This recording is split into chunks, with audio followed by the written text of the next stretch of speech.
Halo teman-teman, kakak-kakak, adik-adik, ibu bapak, om dan tante di seluruh Indonesia atau bahkan di luar Indonesia yang menyaksikan podcast ini. Kita baru pertama kali mencoba dunia perpodcastan dan kali ini tema yang kita mau bawa adalah KSR. Oke, sebelumnya perkenalkan, nama aku itu Bagus dan di sini aku sama teman aku nih, namanya Tiffany. Oke, kita langsung aja berbincang-bincang. Pertama dan paling mendasar banget nih, KSR itu apaan sih? Aku nih sebagai orang yang senang naik motor, yang ya paham-paham lah dikit tentang motor. KSR itu adalah suatu tipe motor yang ada di salah satu merek dari pabrikan asal Jepang tuh. Kalau aku nanya nih ke anak farmasi, malah aku dibilangnya mau beli obat. Terus kalau menurut pandangan Tiffany nih, KSR itu apa sih? Kalau pandangan aku sih, pertama aku mau tanya dulu, kamu tahu nggak sih apa itu PMI? Palang Merah Indonesia. PMI itu kan singkatan dari Palang Merah Indonesia, dan KSR ini adalah bagian dari PMI. KSR itu juga punya kepanjangan. Kepanjangan dari KSR adalah Korps Sukarelawan. Jadi KSR ini adalah relawannya dari PMI, bagian PMI yang menangani di bagian relawan gitu loh. Walah, gitu toh. Jadi Korps Sukarela ini adalah bagian dari PMI. Jadi perannya ngapain dong di PMI? Perannya. Jadi aku bisa bilang di sini kalau KSR dan PMI itu kayak ketapel dan biji yang mau dilempar pakai ketapel itu atau bisa batu gitu. Nah, ketapel ini kan PMI-nya. Terus KSR-nya adalah biji ketapelnya. Jadi kita tuh KSR-nya adalah sukarelawan dan kita tuh adalah relawannya PMI. Jadi kalau PMI mau kirim seseorang ke bencana, jadi kita kayak dilempar ketapel gitu, swing. Nah, kita dikirim ke lokasi bencana terdekat yang pastinya kita sudah mendapat perintah dari pusat kawan-kawan. Selain itu, peran KSR juga mengadakan kegiatan sosial di bidang masyarakat, serta biasanya tuh teman-teman KSR tuh mementoring teman-teman PMR. Kamu tahu nggak PMR itu apa? PMR itu apa ya? Palang Merah Remaja bukan? Iya, kita tuh mentoring adik-adik Palang Merah Remaja. Selain itu juga teman-teman KSR ini biasanya kan berasal dari universitas. Jadi teman-teman KSR tuh banyak jadi tim medis di universitas kayak gitu. Wah, keren banget ya. KSR itu bisa dibilang harus mentalnya tuh kayak baja ya. Ototnya juga kayak besi tuh, biar kuat tuh ngangkat-ngangkat ya. Ya benar dong. Memangnya anggota KSR itu dari kalangan apa aja sih? Jenis orangnya kayak apa aja tuh yang bisa gabung? Aku bisa bilang kalau seluruh orang Indonesia tuh bisa banget jadi KSR, bisa banget ikut di KSR PMI.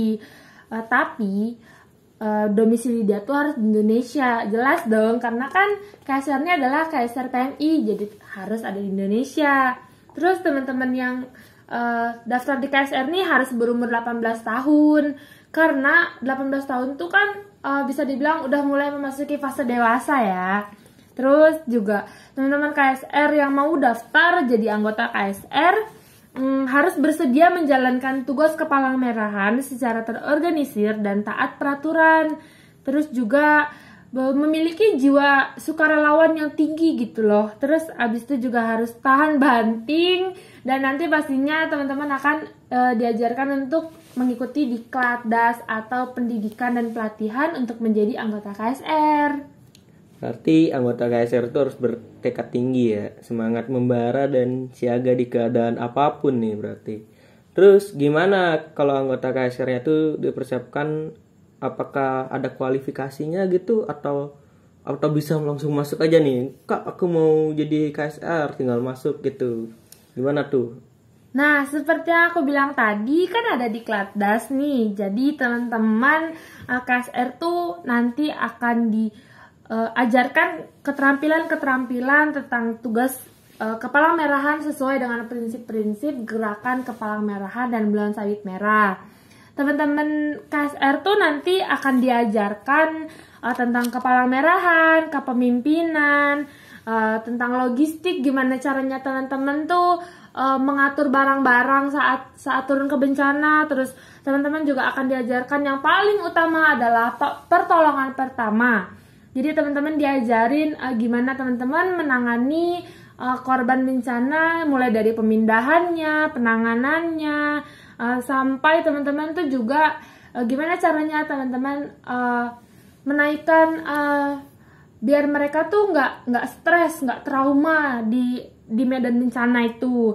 Terus juga teman-teman diajarin tentang dapur umum, gimana teman-teman masak dengan porsi besar di pengungsian. Terus juga diajarkan tentang wash atau tentang water and sanitation. Dan di sini tuh teman-teman diajarin gimana cara mengolah air yang bersih dan mencari air bersih. Selain itu teman-teman juga diajarin tentang kepemimpinan, gimana sih teman-teman tuh punya mental yang kuat dan tekad untuk mencari cara gimana teman-teman tuh bisa bisa bersosialisasi antar teman gitu loh. Tuh kualifikasinya. Oh, berarti diklat itu kayak senjatanya jadinya ya buat kita tuh sebagai anggota KSR nanti turun di bencana alam ya. Terus kalau selain diklat apa nih yang bisa jadi senjata nih kalau anggota KSR bakal turun di masyarakat, terutama kalau ada bencana nih? Ya itu tadi yang aku bilang tentang materi diklatdas.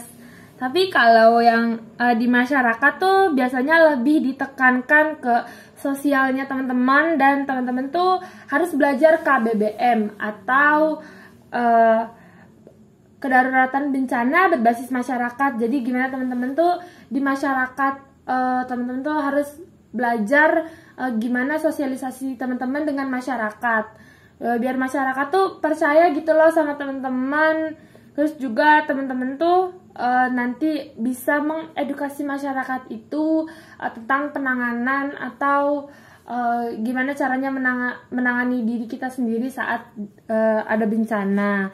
Terus juga menurutku itu aja sih gitu kalau yang di masyarakat. Yang kau dengar tadi ya, berarti dia tuh cuma mempelajari, mempersiapkan senjata segala bidang dong. Iya, segala bidang berarti ya tadi ya. Mulai dari kayak pertolongan pertama ya, logistik ya, dapur umum pun sampai dipelajarin ya. Iya.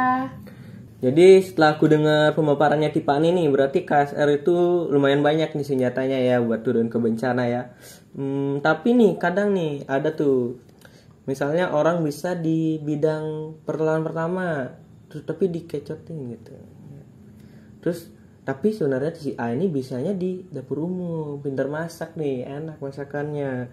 Terus apakah dia tuh harus mendalami semuanya atau gimana tuh? Bisa satu-satu atau bisa dua mungkin?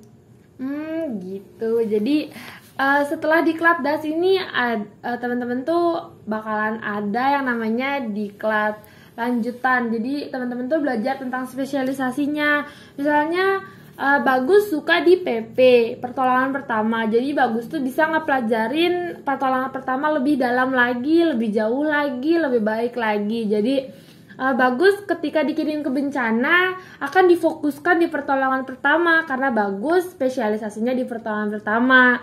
Misalnya aku lebih senang di restoring family link, yang nyari-nyari orang yang hilang gitu loh. Jadi kalau aku dalamin itu, aku akan mempelajari lebih jauh gimana sih tentang restoring family ini.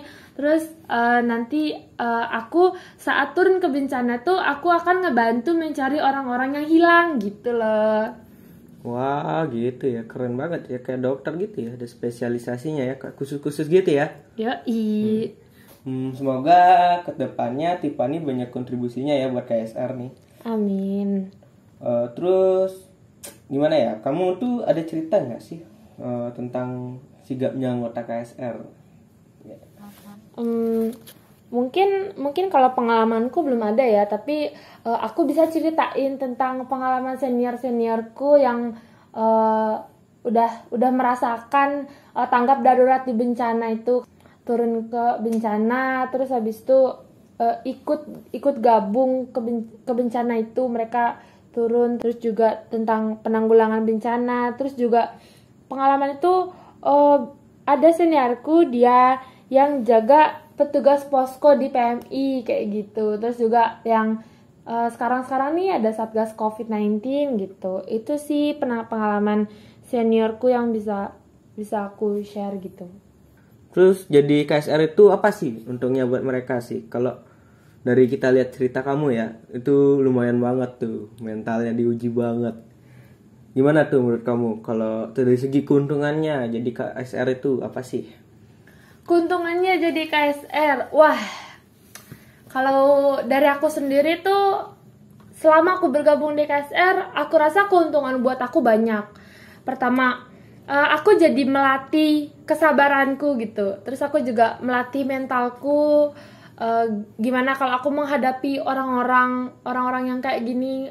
Orang-orang tuh tipenya beda-beda gitu loh. Sifat-sifatnya orang tuh beda-beda. Jadi selama gabung di KSR ini aku jadi lebih mengerti tentang orang gitu. Terus juga keuntunganku, aku jadi kenal banyak relasi orang. Karena kan PMI Indonesia, tapi antar kabupaten tuh ada PMI Kabupaten Badung kayak di sini, terus ada PMI Kota Denpasar, terus ada juga digabung juga di PMI provinsi. Jadi aku saling kenal, aku punya relasi yang luas gitu loh di PMI. Terus juga aku jadi yang kedua tuh aku dapat yang ketiga ya, ini harusnya yang ketiga. Yang ketiga tuh aku jadi punya gimana ya, aku bisa bantu keluargaku kalau keluargaku tuh kena bencana gitu. Jadi aku tahu aku harus ngapain kalau keluarga kena bencana. Dan di KSN ini juga kan diajarin perawatan keluarga ya. Jadi kalau aku ada keluargaku yang sakit, aku bisa jadi kayak perawat gitu loh di rumah. Nah, itu sih untung-untung aku yang selama aku di KSR kayak gitu. Wah, keren juga ya. Banyak ya pengalamannya jadinya yang dapat ya. Bisa jadi kalau ada keluarga kenapa-napa lumayan ya ilmunya ya, kepake juga ya jadinya ya. Iya benar. Sama memahami orang nih. Kalau memahami doi gimana nih? Udah paham loh sama doi? Kalau itu sih ya skip. Oke. Terus apa nih yang bisa aku bahas nih? Nah, kan kamu bilang pengalamannya bisa dipakai nih. Pengalamannya tuh yang paling nggak kamu bisa lupain tuh apa tuh di KSR? Pengalaman yang paling nggak aku lupain itu adalah masa-masa waktu aku di Klatdas, pendidikan pelatihan dasar itu. Karena di situ tuh aku jadi kan aku sebelumnya di PMR tuh masih basic ya. Aku kan ikut PMR tuh dulu. Di PMR tuh masih basic. Terus pas aku di KSR ikut di Klatdas, diajarin cara pertolongan pertama, terus juga aku diajarin manajemen bencana, bagaimana saat aku turun bencana. Di situ aku melihat kayak oh gini ya, ternyata kalau di bencana gini ya nanggepin masyarakat tuh susah ya gitu. Itu sih pengalamanku yang paling, yang kayak aku udah merasakan kalau aku tuh udah turun di bencana gitu. Kalau di mahasiswa apa sih yang bisa dikontribusi nih buat anggota KSR nih? Misalnya buat teman-teman mahasiswa nih, apa nih yang bisa didengerin gitu? Apa yang bisa ikut bantu untuk anggota KSR? Apa nih kira-kira menurut Tiffany nih? Yang bisa aku sharing ke teman-teman mahasiswa maksudnya. Yang bisa aku sharing ke teman mahasiswa itu adalah teman-teman mahasiswa, mungkin mahasiswa yang gabung di KSR tuh udah bisa loh menuhin pengabdian kalian gitu. Karena kan kalian di sini tuh membantu masyarakat. Kalian bisa langsung terjun ke masyarakat, teman-teman mahasiswa. Jadi saat kan ada jadi tuh kalau teman-teman mahasiswa tuh udah mulai mau terjun ke lapangan pekerjaan kan, terus juga turun ke masyarakat. Kayak saat KKN tuh, nah di situ tuh KSR tuh bisa banget jadiin pelajaran dan pengalaman ketika turun di masyarakat. Teman-teman tuh bisa pegang ilmu-ilmu yang ada di KSR untuk turun ke masyarakat gitu loh, teman-teman mahasiswa. Terus juga teman-teman mahasiswa mungkin bisa membantu temen, saling mahasiswa tuh saling membantu gitu. Kayak tim medis, kan kita turun ngebantuin teman-teman pas lagi ada acara pertandingan, teman-teman KSR tuh ngebantuin teman-teman mahasiswa lain gitu. Di situ sih sharing untuk teman-teman mahasiswa. Mungkin saat ini teman-teman relawan yang kamu sebut-sebutin nih ceritanya yang pernah kamu dengar kan, lagi dengerin kita nih sekarang, malah balik dengerin kita kan. Apa sih harapan dan pesan kamu buat teman-teman KSR yang sekarang lagi dengerin? Teman-teman KSR, terutama teman-teman KSR yang lagi turun ke bencana, semoga kamu tetap sehat-sehat selalu, tetap dalam keadaan yang baik-baik aja, dan bencana ini semoga cepat berlalu ya kan. Terus juga semangat selalu bertugas teman-teman, jangan patah semangatnya. Terus juga emang sih berat gitu dilewatin, tapi lewatin aja, pasti semua badai itu bakalan berlalu gitu. Terus juga ditambah lagi ilmunya, terus juga jangan capek-capek menghadapi masyarakat. Terus juga ya itu aja sih dari aku, tetap semangat selalu gitu. Oke, dengan harapan dan pesan yang udah disampaikan nih sama Tiffany, mungkin sekian ya dari podcast kita kali ini ya. Mungkin kita mau tutup juga podcastnya, mungkin udah cukup banyak banget ya yang kita bahas ya. Semoga podcast kali ini dapat mengedukasi teman-teman semua dari kalangan apapun nih, baik mahasiswa, masyarakat, teman-teman, kakak-kakak, adik-adik, bapak-bapak, sampai om-om dan tante-tante di rumah nih yang lagi dengerin. Semoga dengan podcast ini juga dapat merubah pandangan masyarakat nih di Indonesia nih, terutama tentang KSR dan PMI dari negeri kita yang tercinta. Semangat terus dan sampai berjumpa lagi di podcast selanjutnya teman-teman. Gimana? Kita lanjutin dengan Jarkom PMI kita. Oke. Siapa Tuti Fratelli? Tuti Fratelli. Oke, terima kasih teman-teman.